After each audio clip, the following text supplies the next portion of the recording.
La parábola que hoy vamos a considerar es una parábola muy interesante. Muy interesante porque les comencé al principio de la serie que estas 8 parábolas son una continuidad. No son 8 parábolas diferentes en sí, sino que son una continuidad. Comenzaron y que van de dos en dos. 2 parábolas dicen una cosa, luego se añaden otras 2 con una continuación de lo mismo y luego otras 2 con la continuación. Va de 2 en 2. Entonces ya vimos 3 pares. Y ahora estamos viendo el último, el cuarto. Y eso es algo interesante. Como les he dicho a los que ya me han oído, los números a mí me gustan. Y el número 4 representa la tierra. Así que en 4 series de parábolas está el mensaje de la restauración de la tierra. Pero llamo su atención. En las primeras 2 parábolas, en la parábola del sembrador, se nos presentó cómo el sembrador, el Señor Jesucristo, o los siervos de Jesús, ¿verdad? Siervos de Dios, siembran la palabra del reino.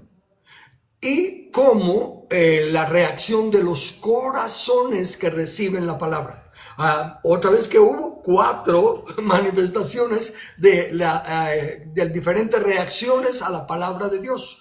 Los que la recibieron, la buena tierra, y 3/4 partes que no la recibieron. Una porque no la entendió, ya que estaba cerca, pero no en el camino. Otra por los pedregales que tenía y otra por los espinos y abrojos que tenía. Desde luego dijimos que esa no es una condición condenatoria, sino que es como quien dice un diagnóstico para que todo aquel que oiga y se identifique y quiera cambiar, tenga la oportunidad de cambiar. Bien, la segunda parábola que complementa y termina esa primera parte es el del hombre que siembra buena semilla, trigo, en su campo. Y nos da la explicación que Dios, ese padre de familia, es el que siembra a los hijos del reino. El trigo son los hijos del reino, los que han recibido la palabra en su corazón, ahora se convierten en semilla. Y los hijos del malo, los hijos del diablo, son la cizaña. Y así queda que ante los ojos de Dios solo habemos 2 clases de personas: los que somos súbditos de su reino y los extranjeros.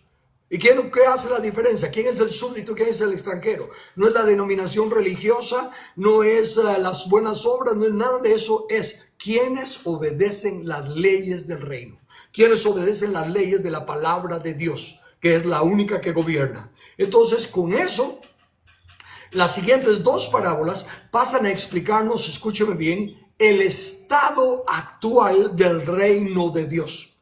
¿Cómo hace el estado actual del reino de Dios? Sí, porque nos presenta que el reino de Dios, siendo de mostaza, una semilla de mostaza, que es un arbusto, pongámoslo de esa manera, llega a crecer, y siendo de las más pequeñas, llega a ser de la más grande de su género, de su clase. Pero el enemigo inmediatamente invade y la transforma contra naturaleza, contra la dirección de la palabra de Dios, en un árbol. Y en un árbol, con donde las aves anidan en sus ramas y las bestias están bajo su sombra, representan los gobiernos mundiales. Es el ejemplo de Asiria, de Babilonia y otros. Entonces lo que ha pasado es que se ha distorsionado la estructura de gobierno de la iglesia. Ese es el estado actual del reino de Dios. La estructura está totalmente manoseada por el humanismo. Y las iglesias hoy en día se rigen no conforme a la naturaleza de mostaza, sino que a la contranaturaleza arbórea, de un árbol, donde los pájaros que Jesús nos identificó que son el maligno, hacen sus nidos para estarse robando la palabra, la semilla de la palabra del reino. Deja que se predique de amor, de salvación, de sanidad, de demonios, de todo, pero no del reino. Se roba la semilla del reino, se roba lo que hay acá en el corazón del reino. ¿Por qué? Porque mientras no se establezca el reino de Dios y su justicia aquí, Cristo no viene. Así que el enemigo sabe que no puede ganar la batalla, pero sí postergarla y postergarla, manteniendo engañada a la iglesia, al cristianismo, no a la iglesia, al cristianismo de cualquier denominación que no entiende que el orden de gobierno de la iglesia es apostólico, basado en el fundamento de los profetas del llamado Antiguo Testamento y los 12 apóstoles del Cordero. Ellos son el fundamento y Jesús es la piedra angular. Ese fundamento no está en las iglesias. ¿Por qué? Porque hay un pastor, o hay un consejo de un presbiterio, o hay un apóstol, o hay alguien. Están usurpando la cabeza. La única cabeza que puede haber del cristianismo es Cristo. Y todos los que bajo Cristo, con autoridad delegada por Él, estamos en alguna congregación, somos un consejo de ancianos, un consejo de obispos. No hay una cabeza entre nosotros, sino que es un grupo colegiado.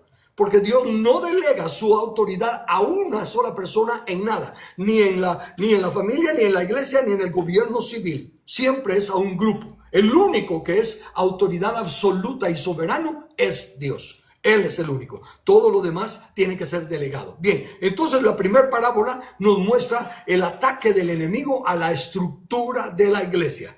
Dese cuenta cuán mal está la estructura de la iglesia, que algunas denominaciones ya ordenan pastores contra naturaleza, a los que Dios llama, el manual del Creador llama mentes reprobadas.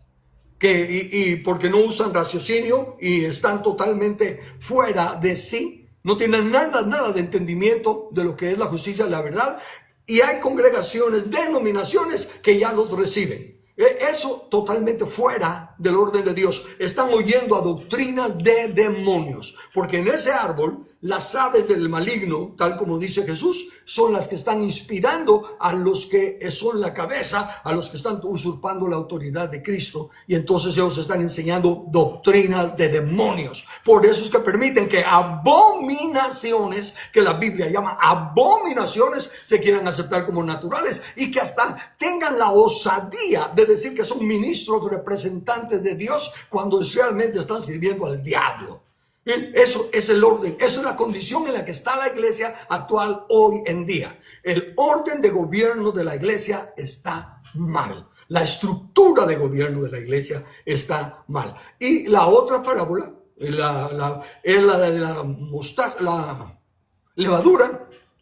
Nos habla de precisamente, ya que el orden y la estructura están malas, las enseñanzas que están contaminadas. Está inflada la predicación del evangelio, pero no tiene nada de consistencia, no tiene nada de doctrina básica fundamental. No tiene la verdad del evangelio del reino. Entonces, eso nos explicaron las siguientes dos parábolas. Entonces ya llevamos 4. Las primeras 2 presentan de principio a fin lo que va a pasar, ¿verdad? Porque comenzó con la semilla sembrada y termina con cuando se quita la cizaña del reino y ya solo queda el trigo. Nos dio el cuadro completo. Luego estas 2 nos presentan la condición actual de la iglesia, donde la estructura está mala y los que están sirviendo de piedra de tropiezo, los que están quitando las llaves del reino, son los gobernantes. ¿Y qué están poniendo a cambio? Doctrina contaminada. Es la levadura de los fariseos y la hipocresía. Eso es lo que está. Las siguientes 2, que entonces ya viene a ser el tesoro escondido y la perla de gran precio. Aquí nos presenta ya a Jesús en su ministerio. Jesús es el hombre, el único que encuentra el tesoro escondido en el campo. Recuérdense que Dios ya nos dijo que el campo es el mundo. Y Jesús es el único que encuentra el tesoro escondido. ¿Por qué? Porque el tesoro escondido es el pueblo, que es tesoro especial de Dios. Especial tesoro de Dios, el pueblo de Dios. Pero solo Jesús lo encuentra. ¿Por qué? Porque el reino solo se puede ver y solo se puede entrar cuando se nace de nuevo. Ninguno de nosotros, ni los apóstoles que estaban con él, habían nacido de nuevo. Entonces el único que no necesitaba nacer de nuevo porque no murió era Jesús. Por eso es que él encuentra el tesoro. Y cuando lo encuentra se llena de gozo, vende todo, entrega su vida y con su sangre preciosa compra el terreno, compra el mundo. De Jehová es la tierra y su plenitud, se la dio en herencia al Hijo, a Jesús. Entonces Jesús compra el mundo y vuelve a esconder en el mundo a su tesoro precioso, a su especial tesoro. ¿Por qué? Porque la iglesia todavía no ha sido dada a conocer. Bien, la iglesia está en todo el mundo. No, el cristianismo está en todo el mundo, pero la iglesia no ha sido dada a conocer porque el orden de gobierno la estructura está malísima. No se ha dado a conocer la iglesia de Cristo. El cristianismo sí, y está llevando fruto, lento, pero está llevando fruto. Entonces, la siguiente parábola es la perla de gran precio. Y esa fue una lección tan linda porque nos presenta una vez más el sacrificio de nuestro amado Señor Jesús, nuestro hermano mayor, nuestro Rey y Señor humano como nosotros, que se entregó de tal manera que no nos echó fuera, sino que nos fue cubriendo con justicia, santificación y redención hasta convertir a la iglesia, esa perla preciosa de gran precio. Note la gran diferencia. El cristianismo, todo el pueblo de Dios, es el tesoro especial de Dios. Pero en ese especial tesoro hay una perla de mayor precio, de gran precio, que ahí sí ya no es quien quilete y yo machete. Ahí sí dice que el que la busca es un mercader que conoce, que sabe de buenas perlas, y que viendo esta perla y que anda buscando buenas perlas, perdón, que anda buscando buenas perlas, y cuando encuentra esta piedra preciosa, vende todo. ¿Verdad? También otra vez, y la forma. Y esa perla preciosa es la iglesia. Bueno, no que es el tesoro escondido. No, vuelvo a repetir. El tesoro, el gran tesoro, es el cristianismo. Todo el pueblo de Dios. Pero la iglesia es la perla. La iglesia no es todo el pueblo de Dios. La iglesia está dentro del pueblo de Dios, pero no es todo el pueblo de Dios. No todo cristiano es miembro de la eclesía. Todo cristiano es miembro del cuerpo de Cristo, del reino. Pero no es, la eclesía es el ente gobernante. ¿Se acuerdan? En Israel, cuando se consideraba que Israel era el pueblo de Dios, 11 tribus no tenían nada que ver con el sacerdocio, solo una tribu. Pero las 12 tribus constituían la nación de Israel. De igual manera, la eclesía y el cristianismo no son lo mismo, pero juntos conforman el pueblo, la nación de Dios, el pueblo de Dios. Ok, dadas esas dos parábolas, entonces ahora venimos a la séptima y a la octava. La séptima, que el número 7, que simboliza lo completo, ¿verdad? Con esto se va a completar. Y el 8, que es la siguiente, que simboliza el 8, nuevos comienzos. Así que estas dos parábolas son bien especiales, porque esta es donde se va a completar el mensaje, por así decirlo, del reino, y nos van a dar una vista o una probadita de lo que va a ser el comienzo del nuevo siglo. Estamos en el presente siglo que va a terminar y viene el siglo venidero. Ok, entonces en esta parábola pareciera, la voy a leer y usted se va a dar cuenta que pareciera que es como la parábola del trigo y la cizaña. ¿Por qué? Porque en la primera parte, el sembrador y la de la trigo y la cizaña, como digo, se presentó todo el mensaje y se terminó con el trigo y la cizaña. Y aquí también se está concluyendo el mensaje, por lo tanto tienen similitud. Van a estar hablando del mismo fin, solo que desde dos puntos de vista diferentes. Note lo interesante que esto va a ser ahora que entramos a verlo. Voy a leer entonces en Mateo 13, versículos 47 al 50, dice así: el reino de los cielos también es semejante a una red barredera que se echó en el mar y recogió peces de toda clase. Cuando se llenó, la sacaron a la playa y se sentaron y recogieron los peces buenos en canastas, pero echaron los malos, echaron fuera los malos. Así será en el fin del mundo. Los ángeles saldrán y sacarán a los malos de entre los justos y los arrojarán en el horno de fuego. Ahí será el lloro y el crujir de dientes. Mire la similitud, de los ángeles son, como dijo en la del trigo y la cizaña, el Señor enviará a los ángeles a que quiten ¿qué? la cizaña la amarren en manojos y la quemen. Y aquí dice, a que quiten a los malos de entre los justos y los arrojarán en el horno de fuego. Una consistencia y un testimonio tan claro de la palabra de Dios, que dice que los justos nunca se van de la tierra. Lo que se quita de la tierra son los que sirven de tropiezo y hacen iniquidad. No hay un tal rapto para llevarnos a vivir al cielo.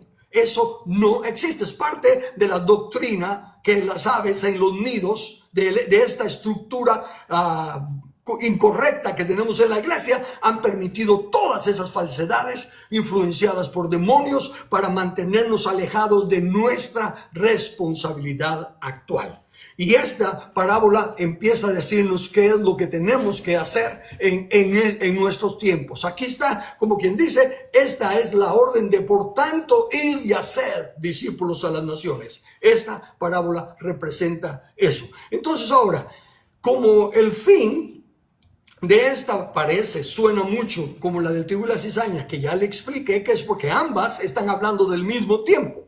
Es el mismo fin.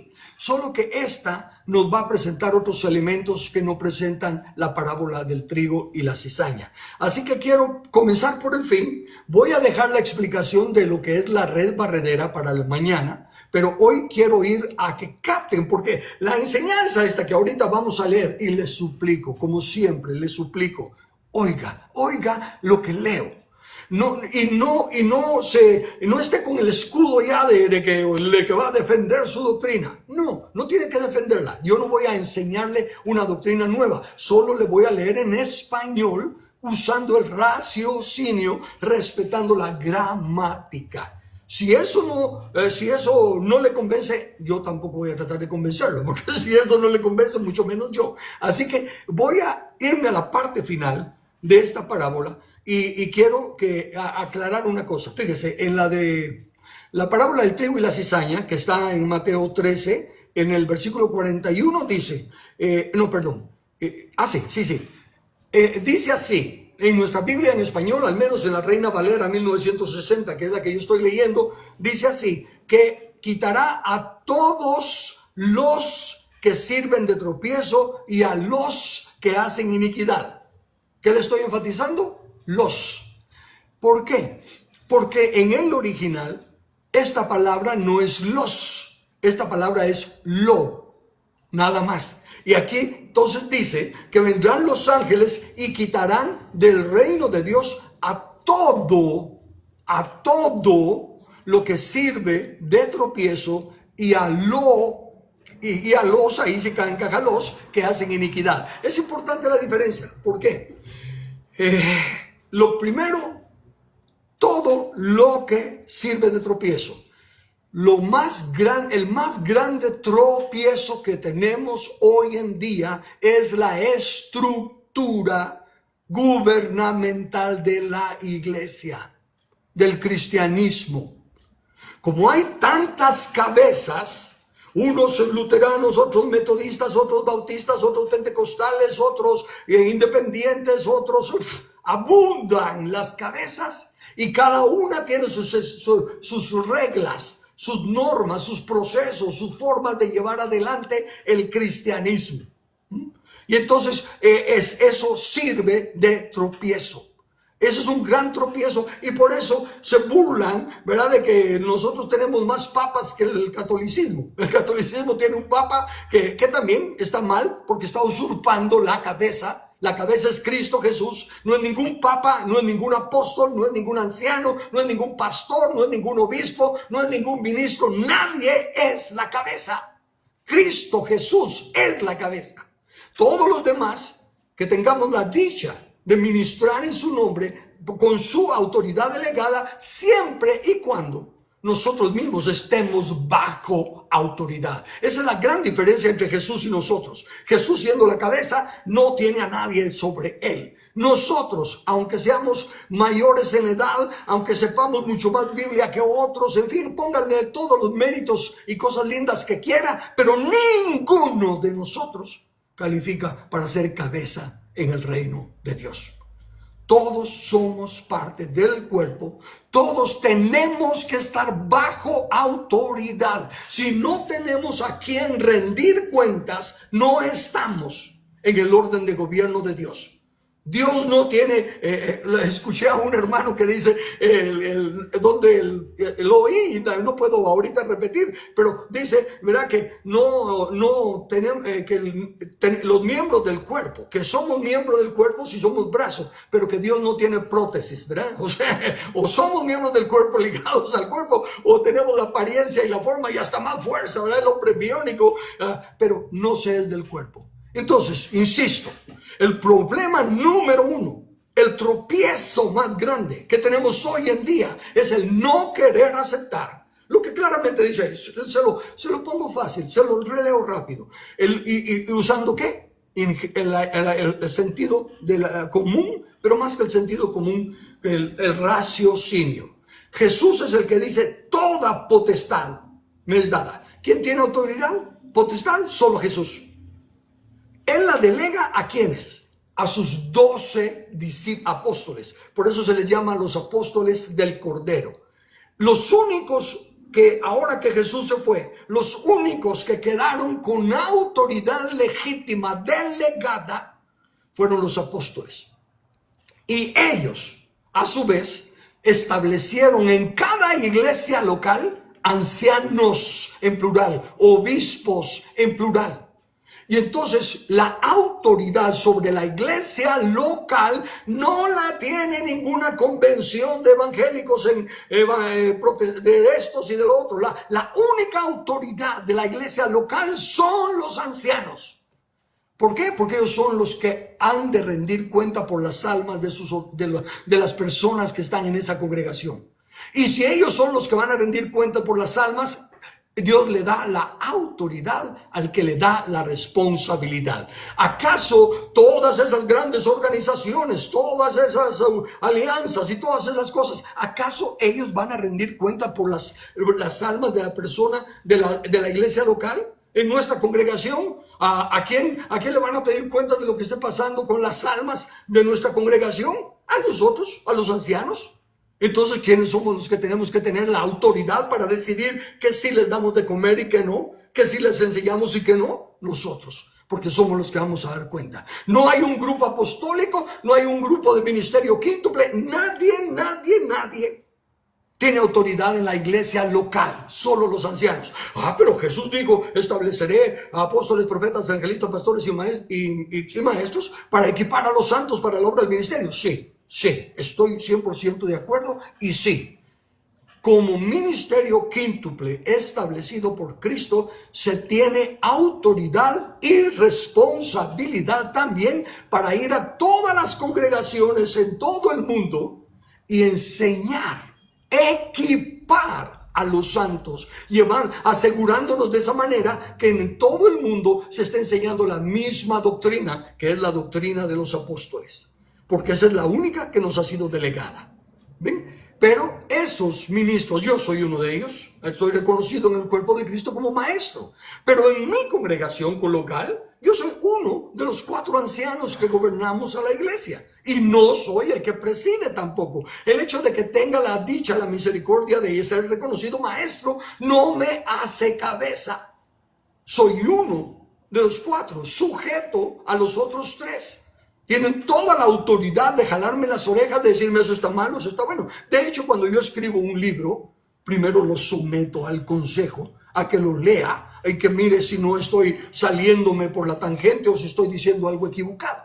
¿Ven? Entonces, esa estructura está dañada. No existe. Y ahí están los otros que son independientes, esos pastores que solo se roban el diezmo y que todo lo demás, y nosotros no tenemos eso. Nosotros nos reunimos en familia, nuestra familia es la iglesia. Un montón de mentiras, porque no respetan el escrito está, y porque no respetan la autoridad de la única cabeza, Cristo Jesús. Entonces, eso es lo que dijo en la parábola del trigo y la cizaña. Y los que quitan la llave del reino son precisamente todas esas autoridades eclesiásticas. Y escúcheme, sé que hay personas lindas, Sé que hay hombres que con todo su corazón aman a Dios, que sinceramente quieren servirle a Dios. No estoy hablando de que son hipócritas, sinvergüenza, no, pero están totalmente equivocados, como el apóstol Pedro. Recuérdense que al apóstol Pedro Jesús le dijo: apártate de mí, Satanás. Precisamente porque ponía la vista en las cosas de los hombres. El sistema de gobierno humanista con el cual se dañó la semilla de mostaza, que era una hortaliza, y que contra naturaleza se hizo semejante a los gobiernos del mundo, que están simbolizados en el llamado Antiguo Testamento como un árbol en el cual las aves hacen sus nidos en las ramas y las bestias se cubren bajo su sombra. Eso ya lo puse en una de las lecciones anteriores, pero quería enfatizar entonces eso, porque ahora estamos hablando de lo que es la situación actual en la que estamos y lo que Dios quiere que hagamos. Por eso cuando dice: si mi pueblo, el cual invoca mi nombre, y ese pueblo es el cristianismo, es el único que invoca el nombre de Cristo, es el único que Dios reconoce como su pueblo. Entonces, si mi pueblo, el cual invoca mi nombre, se humillara, se arrepintiera de sus malos caminos, se volviera de sus malos caminos, entonces yo orara y todo, entonces yo iré, perdonaré y sanaré la tierra. ¿Y cuáles son los malos caminos? Todas estas. El solo hecho de que haya tantas cabezas, tantas diferentes organizaciones, tantos movimientos, implica que no estamos bajo la misma cabeza. Ah, sí, pero nosotros sí estamos bajo Cristo. Todos decimos estar bajo Cristo. Todos decimos, y todos lo amamos, y todos lo queremos, y todos queremos que su nombre sea exaltado y que Él sea glorificado. Todos lo queremos, nuestras intenciones son buenas, pero hemos sido engañados por el enemigo y nos descuidamos de la palabra.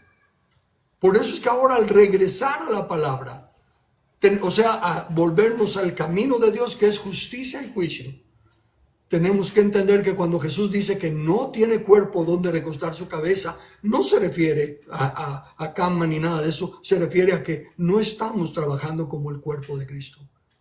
No estamos trabajando como el cuerpo de Cristo porque tenemos cabezas. Entonces, ¿dónde va a recostar Él su cabeza? No tiene un cuerpo. No hay uno que esté vacío, por así decirlo. Uno que diga: Señor, estamos trabajando en equipo como tú nos ordenaste, como tú ordenaste a tus apóstoles, y diciendo: ven y reina con nosotros, sobre nosotros, a toda tu creación. Bien, eso para aclarar en primer lugar la diferencia ahora. Eso fue lo de la parábola del trigo y la cizaña. Ahora vamos a explicar el fin de esta parábola, el de la red.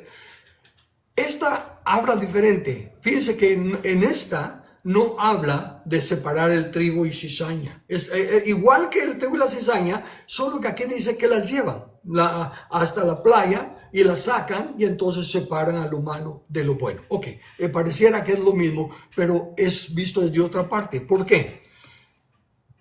El fin no es un mismo día. Cuando Cristo viene en gloria a reinar, y nosotros somos transformados, los que estemos vivos, los muertos resucitan y también son transformados. Entonces, la cizaña se amarra en manojos y se tira. Eso no es todo un solo paquete. Y aquí es donde esta parábola nos está ayudando. Por eso usa la red barredera, que, como le voy a explicar, en la forma en la que trabaja la red barredera, ilustra este fin. Note lo que aquí se está refiriendo. Para ello le voy a leer otros versículos. Y use, como le pedí, su raciocinio. Note el tiempo, por la lógica. ¿Cuándo es esto? ¿Es pasado? ¿Es presente? ¿Es futuro? Razone conmigo. Estoy en Mateo capítulo 25, versículos 31 y 32. Dice así: cuando el Hijo del Hombre venga en su gloria y todos sus santos ángeles con él, entonces se sentará en su trono de gloria y serán reunidas delante de él todas las naciones, y apartará los unos de los otros como aparta el pastor las ovejas de los cabritos. Note, aquí ya tenemos una tercera explicación de apartar. Apartará el trigo y la cizaña, apartará los peces buenos de los malos. Aquí apartará naciones, como se apartan las cabras de las ovejas, ¿verdad? Ok, claramente dice que Jesús viene. Es la única venida. Es cuando suena la séptima trompeta de Apocalipsis y Él desciende. Los muertos resucitan, los vivos son transformados y Él baja. ¿Y qué hace? Se sienta en su trono y lo primero que hace es regir la estructura de gobierno de las naciones. Llama a todas las naciones, obviamente las naciones son representadas en su gobierno, o sea que llama a todos los gobiernos del mundo y separa a las ovejas de los cabritos. Las naciones ovejas serán aquellas que hayan aprendido que deben de gobernarse con la ley de Dios. Porque al gobernarse con la ley de Dios están cumpliendo la única condición que Dios ha puesto, que Jesús ha puesto para regresar, que es que se ponga a sus enemigos por estrado de sus pies. Y los enemigos son los gobiernos injustos que usurpan el gobierno de Dios. Cuando haya una cantidad, que solo Dios sabe cuántas, de naciones que entronen a Cristo, ¿cómo lo entronan? Poniendo la ley de Dios a gobernar la nación, tal como Él lo enseñó desde un principio. Recuérdese que Dios es inmutable. Que se le meta eso, por favor, a la cabeza. Si Dios fue el que estableció una clase de gobierno que dice, ¿qué nación grande hay que tenga leyes tan justas como estas que tienen ustedes, que les estoy dando a ustedes? ¿Y qué nación grande hay que tenga a Dios tan cercano como estoy yo de ustedes? Si Él dice eso, porque ahora oyen a doctrinas de demonios que dicen, no mezclen a Dios en política. Si Él es el que no lo dijo. Capte, por favor. Están luchando contra Dios y favoreciendo al enemigo, al diablo. Entonces, reunirá todas las naciones y apartará los unos de los otros, como aparta el pastor las ovejas de los cabritos. Quiere decir que eso va a tomar un tiempo. No va a ser así. ¿Por qué? Porque el juzgar a las naciones va a ser, aunque lo pudiera hacer de parte de él, lo puede hacer en un instante, pero de parte de los humanos tiene que haber un tiempo. Bueno, entonces aquí vemos pues que lo primero que va a ser juzgar las naciones por sus leyes, por la forma de gobierno de las naciones. El tiempo del fin entonces no será en el mismo día. Ahora note, ahora me voy a otro versículo, pero note la secuencia de tiempo. Vino el Señor, se sienta en su trono de gloria, convoca a las naciones, ¿verdad?, los distintos gobiernos, y separa los que sí creyeron en Él de los que no creyeron de Él. Ahora le leo 1 Corintios capítulo 15, versículos 22 al 26. Dice así: porque así como en Adán todos mueren, también en Cristo todos serán vivificados. Comencemos por ahí. En Adán todos mueren. ¿Cómo fue la muerte de todos? Murió Adán y caímos muertos todos. No, hay un proceso. Aún, yo soy de la convicción, y usted quiere llevarme la contraria, tiene todo el derecho, pero yo creo que Dios no me crió muerto. Dios me crió vivo. Llegó un momento en que yo ya tuve raciocinio y escogí el mal y pequé. Y ahí morí. Por eso es que tengo que nacer de nuevo, porque morí. Si no hubiera muerto, no tendría que nacer de nuevo.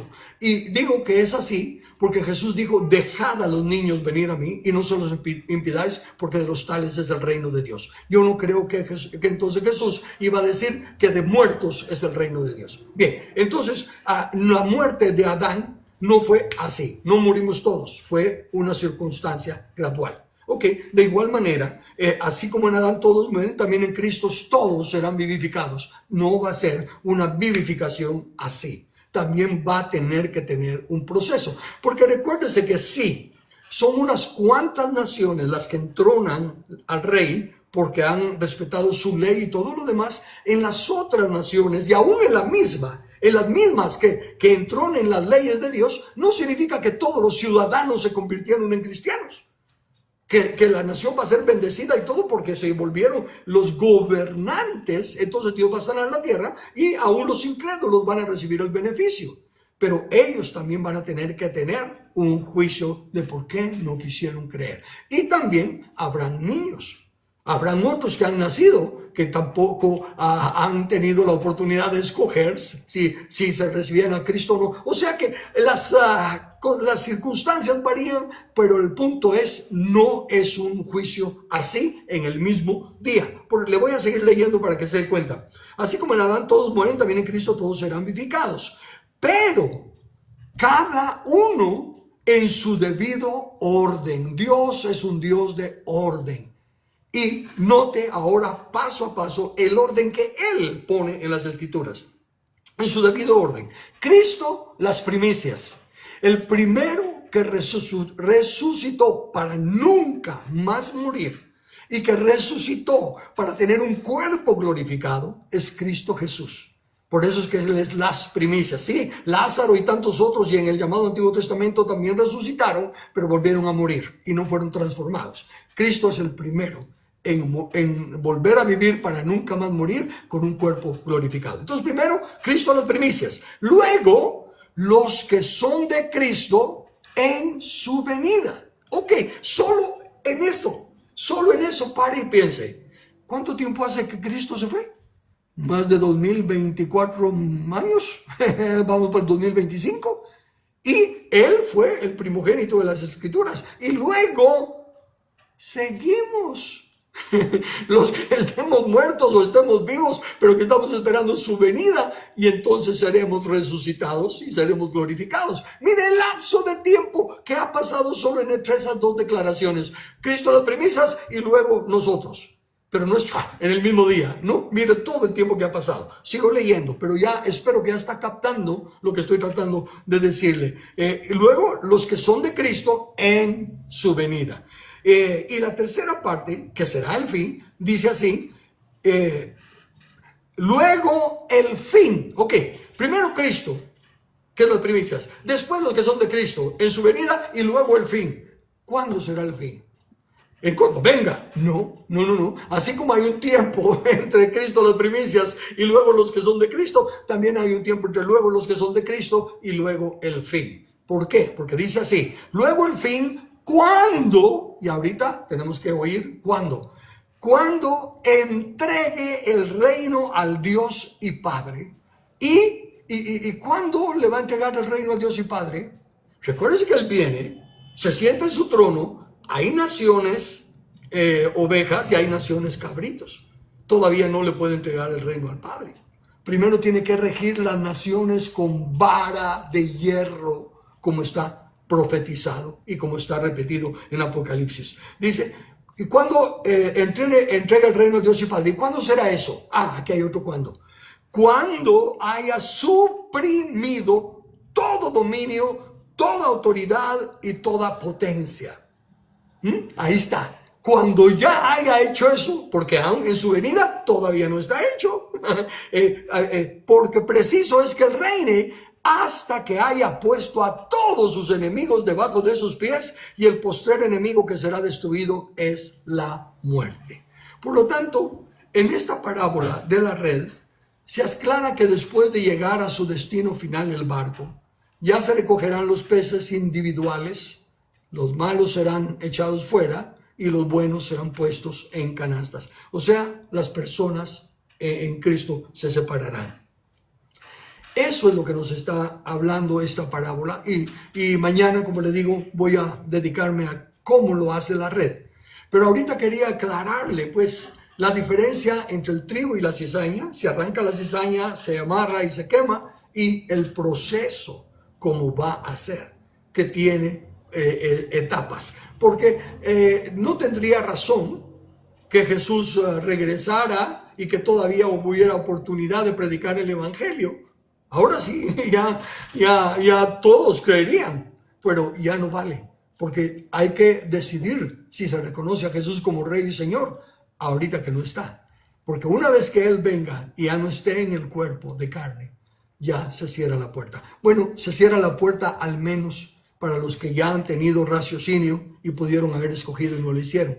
Pero seguramente, como digo, habrán niños, habrán otros, yo no sé, que quizá nunca escucharon del Evangelio. En fin, ¿para qué especular? Pero el punto es que hay aquí, lo que sí está clarísimo, eso sí lo puedo decir porque lo estoy leyendo, es que hay cosas que tienen un proceso de tiempo y que no son, vino Cristo y ¡pum!, el fin del mundo. No. Hay un proceso, y eso es lo que esta parábola de la red nos enseñó ya ahorita en esta parte que le leí, pero nos va a mostrar el cómo y el por qué en la próxima, o sea, mañana. ¿Preguntas o comentarios?